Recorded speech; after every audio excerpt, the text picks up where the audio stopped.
I don't think people's hearts are ready in Japan. Open up, everyone can travel like we used to. No, it's not gonna go that way. It's gonna be going back and forth. I'm pretty sure about that because that's how Japan is. A lot of people ask me, like, is it because Japanese people hate foreigners?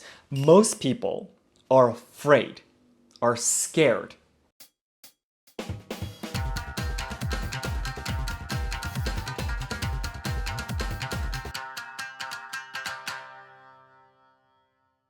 Hey everyone, Let's Ask Shogo here. I think it's a little bit rare to find me on my own, but I wanted to film this video as soon as possible because my best buddy Gaijin Goombah recently made a video saying don't go to Japan yet. It's actually a video talking about Japan will be sort of opening its borders from June 10th, 2022, but would this actually be a good timing for you to come to Japan, even if you've been willing to come to Japan for a really long time? So this is a topic I really wanted to talk about myself for a long time, but because the situation just changes so much all the time, every single day the situation changes, I've been hesitant about it. But because my best buddy made a really great video talking about the situations now and his opinions towards if you should or should not travel to Japan at this moment. So I really wanted to introduce his video, his channel, because everything is just great, and also share my opinions with you about what I think from my experience of working in the tourism industry in Kyoto for more than 4 years and actually handling more than 60,000 travelers in the past. I would love to share with you my opinion as a Japanese man living in Kyoto and with such experience. So let's jump into Gaijin Goombah's video. In this channel, we react to videos and topics related to Japanese history and culture. So learners and lovers of Japanese language and culture, be sure to subscribe to enjoy more content. それでは動画見てまいりましょう. Okay, so here we are. Let's get started. So today's gonna be a little bit of a different video. It's definitely gonna hit kind of different. So, as someone who's talked a lot about Japan, who's taught a lot about Japanese culture, US-Japan relations, and all these other things, my mind's been kind of abuzz about a video idea for a while, ever since hearing about this whole idea of Japan opening up in June, again to tourists, for the first time in 2 years. I'm definitely one of those people who really wants Japan to open up ASAP, but here's kind of the thing. I don't think it's a good idea for literally anyone to go to Japan right now. At least not yet. That is the caveat after all. So Japan's talking about opening up in June of 2022, which is going to be right when summer starts to get really hot. Here's the thing about summer in Japan. It's awful. It super sucks. From June till like mid to late September, it kind of depends on where you are in Japan, of course, the heat and the humidity is freaking wretched. If this is something you're not used to, if not having centralized heating and cooling is something you're not used to, do not go in June. Go in fall. I'm gonna put this caveat out here, by the way. Despite what I may say about why going to Japan is a bad idea right now, I will have the caveat of fall is probably going to be a better idea. Fall, winter, something along those lines. That seems to be the universal, probably a better idea. I don't know if this is true or not, but I've heard, culturally speaking, from a couple people that August is known as the month of death. There's a lot of reasons for that, one of which is Obon, when the dead come back to hang out with the family for like 2 weeks, something like that. But the other reason why August is known as the month of the dead is that's when people die of heat stroke. Particularly older people die of heat stroke. That's true. So let me stop it there for 1 second. So about the first thing he's saying about his experience of being in Japan when it was really hot, to be honest, I would definitely agree with him. One, that is this something you should be careful about. But at the same time though, from my personal experience when I was working in the tourism industry, of course I was providing cultural experiences during summertime too. And a lot of people were really struggling with the heat, but at the same time, I was really surprised to know that a lot of people told me that this is hot. I mean, like back in my country, this wasn't hot or humid at all, That was like really hotter than this, That's like really terrible. But still, at the same time, especially where I am living right now in Kyoto, it's said to be one of the hottest places because of the terrible humidity too. Even the people living in Kyoto say that it's terrible. Gaijin Goombah was recommending fall and winter, but I personally would say that when you're traveling, you want to have as less luggage as possible, right? When you travel during winter, you need to have your coats, and you have extra, jackets and more clothes and such. It does, you have to carry around a lot in your luggage bag. I personally, usually if there was no restrictions, no closing of borders and such, I usually do recommend May. Now, June is not really good actually, even though it's not too hot, not too cold yet and stuff like that. But June is actually the rainy season in Japan. It's called tsuyu. But May is a really good time because it's not cold anymore, it's not hot yet, but there is no rain yet either. Yeah, the first week of May would be considered Golden Week in Japan, so that's like a sequence of holidays. Yeah, so during that timing, a lot of Japanese people tend to travel around Japan, and there's a lot of travelers, so it tends to get really busy. But for example, the second, third, fourth weeks of May are actually really quiet, but it's really nice to travel with less luggage. So my personal recommendation would definitely be May. But if it's either fall, winter, or summer, it really depends on where you are, but I personally would still recommend fall and winter, just like Gaijin Goombah does. And also, by the way, what he said about people dying from heat strokes and such, that is true. That is 100% true. And he said particularly old people, and that is also true too, but a lot of young people die from it too. People who, for example, students who are taking PE class outside could die from heat strokes. It is something that seriously happens. So let me get into kind of the other sort of practical reason why I don't think it's a good idea to go back right now. And the reason for that is because everything is going to be tour groups. They are highly structured, highly formulated tour groups. And now, I know there are a lot of people out there who are completely fine with tour groups. If you like tour groups, fine. I don't recommend them. I don't recommend them for Japan. I probably wouldn't recommend them for literally anywhere. And the reason why is because you have no control. You have no control whatsoever. And right now, you're going to have even less control of what you get to do because of these experimental tours. Which, by the way, I am still trying to check my sources, but at time of recording this, I believe that only 50 people are going to be allowed on these tours at like any one given time. There's not going to be a lot of foreigners able to go in to actually do this anyway. So, kind of a side tangent, if you got kind of starry-eyed about the idea of Japan opening up in June, and you're like, oh, I'm going to go in June. I don't know about that one. I really don't know about that one because there may be a very limited amount of people going in. But basically, the bottom line that I'm trying to give you all is that you're not going to have any freedom to see what you want. Now more than ever, with these controlled tours, you're not going to be able to see anything that you may want to. You're going to be taken from one major location to another major location. Ideally, it's probably going to be I've seen a lot of tour guides go from like Hokkaido or maybe Aomori in kind of like the northern part of Honshu and then make your way to Osaka and hit one big city every day. That's not enough time. I promise you, it is not enough time to really take it in. My suggestion for anyone, I've said this forever, anyone who wants to go to Japan to visit and actually see the real Japan, pick one place you want to go and look for all the different little things. Like if you want to go to Tokyo, there's plenty of things to do in Tokyo. If you want to go to Osaka, there's a lot of things. Don't do this thing where you're going from one point to another in a drastically different part of the country because you're not going to absorb everything. In fact, if anything, you might find it to be kind of boring because here's the thing. I've actually heard about a lot of tourists who went to Kyoto before all this happened, and people got burned out really quick. Because if you go into the heart of Japan, where it's just temples and shrines everywhere, unless you have a context of the importance of these individual shrines or these individual temples, you're gonna get burned out super quick because it's the same thing all the time. I can't stress this enough, everyone. You're not gonna have any control over what you get to do.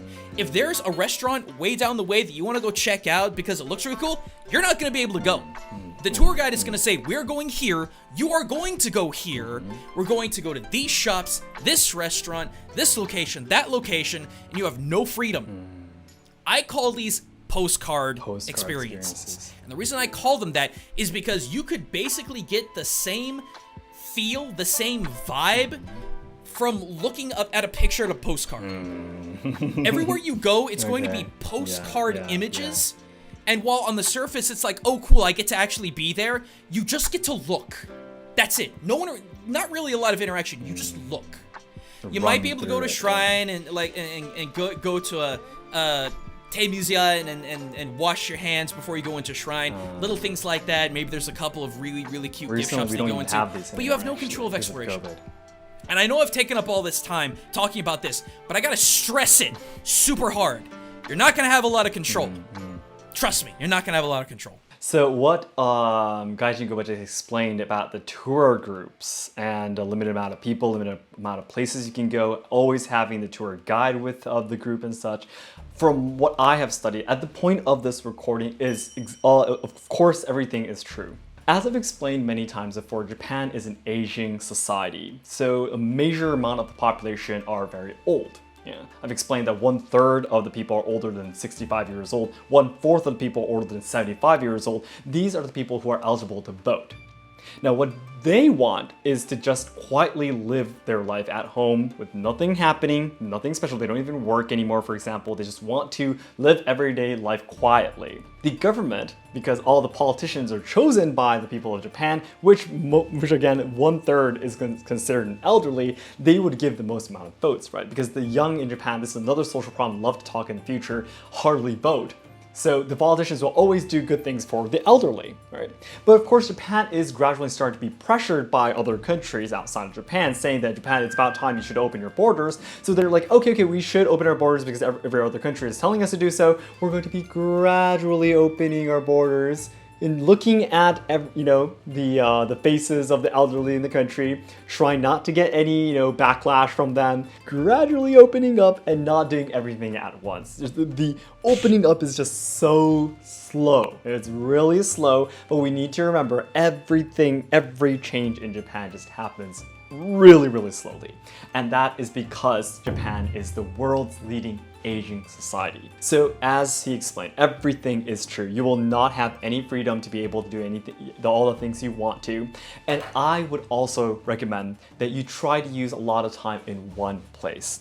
So for example, if you have a week, I would not recommend you to go to Tokyo, Kyoto, Osaka, and then Hiroshima to Fukuoka in a week. If you want to, if that's like the only occasion you have in your whole life to travel to Japan, and you only have a week and you want to see different places, that's completely fine, of course, yeah.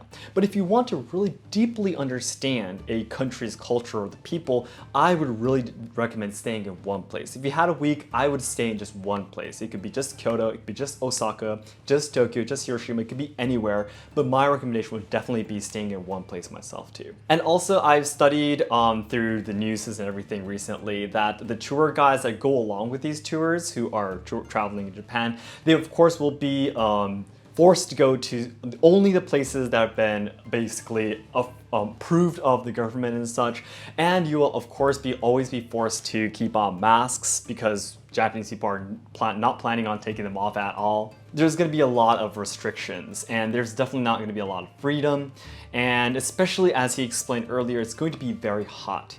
Putting masks on midsummer, that could happen. We don't know what's going to be happening in July, August. This is all speculations, but if the Japanese government doesn't change their policies by then, it would mean that travelers will have to have their masks on in August, when it can go up to maximum 40 degrees Celsius with more than 90% humidity. That is literally torture for everyone. And that could actually make someone sick more than any other disease. But why can't we be a little bit more logical, rational? Again, Japan is an aging society. There's so many things that just people decide from their feelings and emotions and personal experience and not really looking at what's really happening in this world right now, because the elderly in Japan don't have access to what's actually going on right now. They've never spoken any foreign languages before. They don't know the people living outside Japan. They don't know about what the younger people in Japan who have businesses, who are dying to take care of their family, to raise their kids without enough jobs and such. They don't know about the current situation, what's going on right now, because the only source of information they have is TV.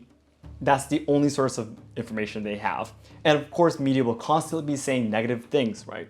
So unfortunately, I will definitely agree with everything what Gaijin Goombah was explaining here. You will definitely not have any freedom. I would personally expect it to be a very uncomfortable journey if you come to Japan now.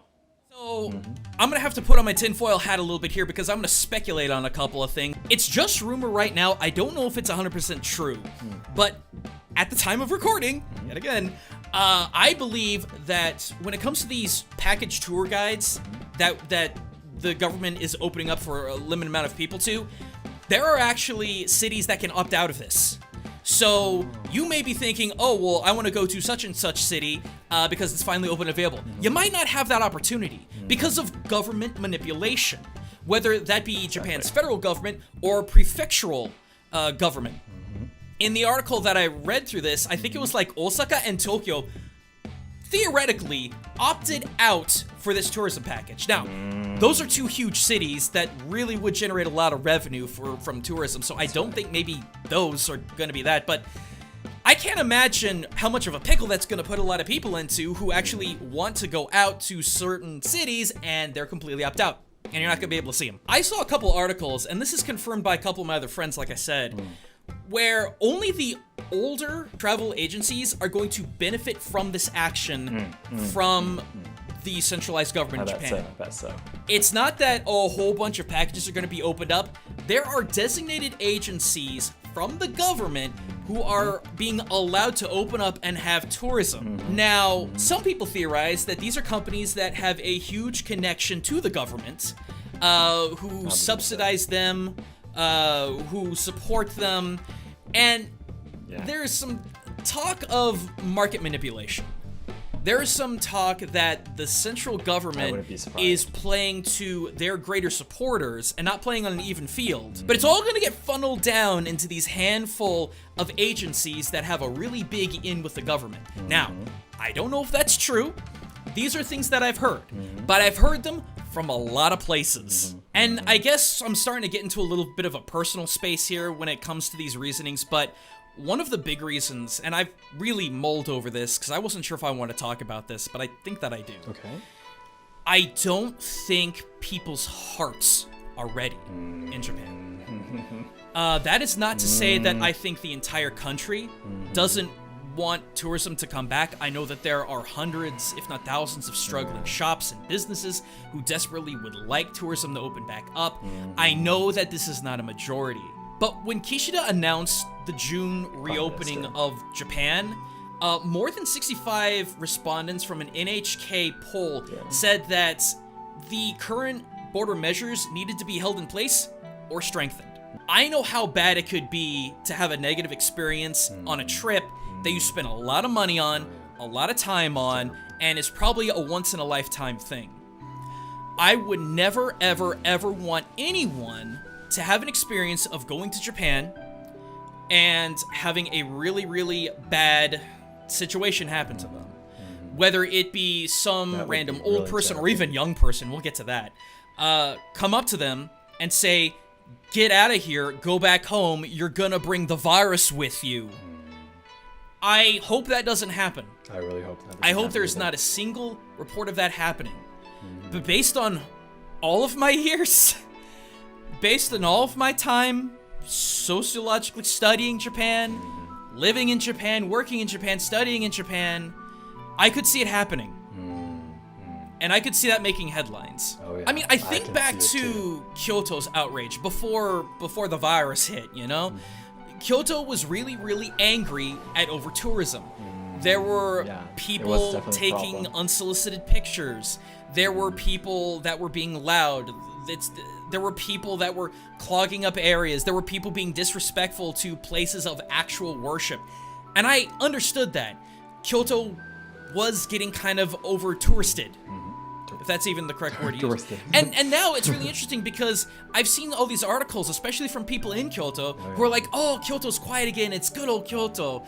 And I also keep hearing about how there are hundreds of businesses in Kyoto going bankrupt. In fact, everything that I've seen from my good buddy, let's ask Shogo, who lives in Kyoto, Kyoto itself is going bankrupt. Aw, thank you so much. I'll put a link somewhere where you can go check out his video. I don't know, maybe here or somewhere down in the description, but it's a really good watch. But it really just goes to show that Japan kind of needs the tourist money. And I do think that we need to be a bit more responsible in our behavior. We need to follow the rules. We need to follow the regulations and the norms and all of that. And at the same time, I think Japan really, really, really needs this money. And again, if you want to go to Japan so badly that you're willing to put up with the triple vax, the mask mandate, the multiple testings, and a really, really structured, rigid, no control, no exploration tour package, go for it. If that is worth the $3 to $6 grand that you're gonna spend to do it, go for it. But if you want to go to Japan and have some control of your own exploration and have some idea of what you want to do, or heck, if you want to go and like meet people, this is not the time. I really don't think this is gonna be the time to do it. Do not be like so many other people that I know are gonna do and bum rush the country as soon as they open in. Don't do that. I beg you, please don't do that. Just Microphone. wait. Change in Japan takes a long time. Long and time. COVID really redefined a lot of things sociologically in Japan. It changed a lot of ideas, it changed a lot of hearts. So much. And in order for that to go back to where it was even marginally, it's gonna need time.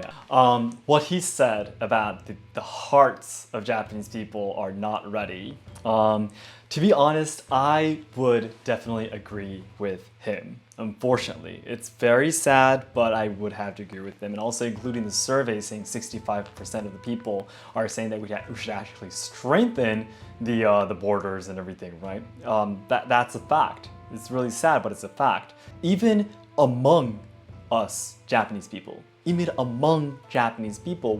COVID, the pandemic, was at its peak, there were people in countryside areas saying that we don't want people who were, for example, working in Tokyo, in those bigger cities, they don't want them to come back to the countryside areas where their hometown is. For example, their son is working in Osaka, son is working in Tokyo. In the New Year's season in Obon, there will be occasions, traditional occasions, where kids will go back to their parents' homes back in the countryside. There were people literally telling them to go back where the virus is. Literally, there were people writing, flyers and putting them on the wall in the cities saying that, what the heck are you thinking? Don't bring back the virus. Get back to where you are. Don't come home. Don't come home. That's like one of the worst things that you can say to your own people, right? This is something that a person living in a countryside area said to their own people, said to the people who were originally living together in the same city, same prefecture, and they would say that to each other. So what Gaijin Goombah is talking about here, Japanese people might have such attitudes to people who are coming in from overseas countries, it could absolutely happen even today. Now, I do want to say though, is that it really probably does depend on where you go. And right now, because the tours are all completely limited, where you can go, what you can do and such, the bigger cities, from my own perspective of living in Kyoto right now, and of course having friends in Tokyo and Osaka and such, I think the people living in the bigger cities in Japan right now are really used to having people from overseas already, because people who are working in Japan, people who are studying in Japan are already gradually being able to be accepted. So I actually already see a lot of more people outside, walking outside in the city parts of Kyoto, who are obviously from different countries. Now, I can already see the number is definitely growing, but is there someone panicking about it? The answer is no. But at the same time, that's because the people who are working here probably already understands the culture of Japan. Now, when it comes to you're here to Japan to actually enjoy it, which is supposed to be a good thing, maybe if the people traveling to Japan get a little bit too excited, speak in a loud voice, for example, taking their masks off, that could be a big problem, even in the bigger cities. And also, of course, the countryside areas, which is one of the places you could go, of course, if you especially love nature or you want to see hidden, gems of Japan. If you want to see those places, it would be great if you can go to the countryside areas too. But that I would really, really not recommend you. It's a little bit scary. Even for a Japanese person living in a rather bigger city in Japan, going to a countryside area, is still a little bit scary, because I really don't want to say that I'm from Kyoto. If I go to a countryside area, I probably just stay quiet and not say that I'm from Kyoto, because there really could be someone that don't want any outsiders. I mean, they say it to their own people too, so that you can understand how scared they are, you know, the elderly in Japan.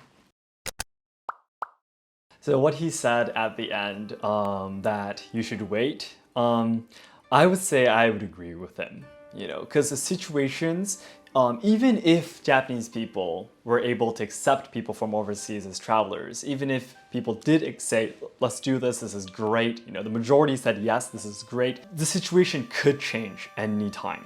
It could literally change, like on the day you're about to go to Japan. It could change. The rules can change. Maybe the opinions of the elderly in Japan would just dramatically change, and politicians would say, okay, let's close up the borders again. Oh, let's gradually open. Oh, no, let's close it up again. It's going to be changing. It's going to be going back and forth. And this is the reason why I hardly talk about this in my channel. Because even if I say one thing in a certain timing, if it's just 1 or 2 days later, the situation is going to be changing. One thing that I can absolutely say that will last for a longer time is that, again, it's going to take a really long time for Japan to change. And I personally recommend at least after 2023, next year. That would be a lot better, I would say. I think this year is again going to be opening, closing, you know, changing rules, making it stricter, making it, you know, lighter. It's going to be going back and forth for the rest of 2022, I bet. It's not going to be open up, you know, everyone can travel like we used to. No, it's not going to go that way. It's going to be going back and forth. I'm pretty sure about that, because that's how Japan is. And that's how politicians are, you know, looking at how the people are going to react in Japan, you know. And they need to still, of course, maintain their popularity, but of course try to maintain the economy and everything. So that's going to be how the balance is going to be. So unfortunately, I would say 2023, at least after, maybe even in 2023, might still even take more time. I need to say this too, to make it really clear that I am really, really frustrated about it too. I am very much frustrated about it too, because I loved working in the tourism industry. I loved working in the cultural experiences that I worked at, the facilities that I worked at, the culture that I taught, the stories that I shared, you know, the hugs that we did, the hands that we shook, everything was great.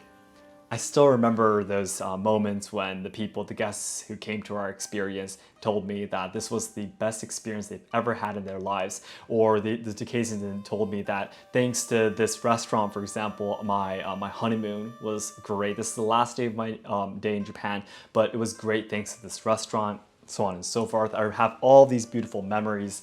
And of course, being able to meet, you know, people around the world is just so beautiful for all of us to be able to connect like this. I'm just really sad that these occasions right now are stolen from us. But there's just one last thing I want to say before we end. I really feel that every time we talk about these topics about Japanese people not willing to open the borders and such, I really do want to say, I don't want anyone to misunderstand that the majority of Japanese people do not like hate people from overseas or anything. A lot of people ask me, like, is it because Japanese people hate foreigners? I at least would say most people are afraid, are scared. And it's not hate, it's afraid or scared or fear. Yeah. And it's not actually the people they're afraid of. They're afraid of change. They're afraid of change because, again, Japan is super old. It's not just opening the borders. It could be anything else. It could be even their own people, right? It could be even among Japanese people. It's not because this is about foreign people coming into Japan. No, it's about Japanese people constantly being scared of change. Because, again, I've said this so many times in this video, because we are old. Because our country is old. So that is just one thing I really wanted to emphasize and confirm with you through this React video. So then everyone, that's it for today. Thank you very much for watching. Once again, I wanted to say that Gaijin Goombah, I've actually been talking with him a couple of times, and we actually did talk a little bit about the topics he mentioned in this video, and that's the reason why I wanted to react to this video. I'm really honored that he mentioned me in this video, also even my video, some specific video. It's great. I really appreciate it. And once again, I just really hope that the situations for borders will be changing as soon as possible. And also I want to say that I do agree with Gaijin Goombah. Don't rush. Take the time, carefully watch your situations, how it's going to change in Japan. And in the meantime, maybe you can watch his videos, maybe you can watch my videos to learn more about Japan, so that the shrines and temples, or the historical sites won't be as boring, or maybe about the food culture, about anything. It'd be more exciting if you learn more before you go. So don't rush. Yes, the time will at some point the time will come that you'll be able to come to Japan, and you'll be able to go to anywhere you want to freely, without any hesitation, without any restrictions or anything. So my recommendation is definitely for you to wait too. And it's really sad for me. It's really struggling for me and for him, for Gaijin Goombah too. But we'll try to make as many interest videos for you to stay excited about coming to Japan. So I hope you can look forward to our future content too. Thank you so much for watching. And our goal is to achieve 2 million subscribers by January 2023. So it'd be great if you can help us out by subscribing and also liking and leaving comments in this video. And I'll see you in my next React video. 皆さんどうもありがとうございました。Let's Ask Shogo signing out.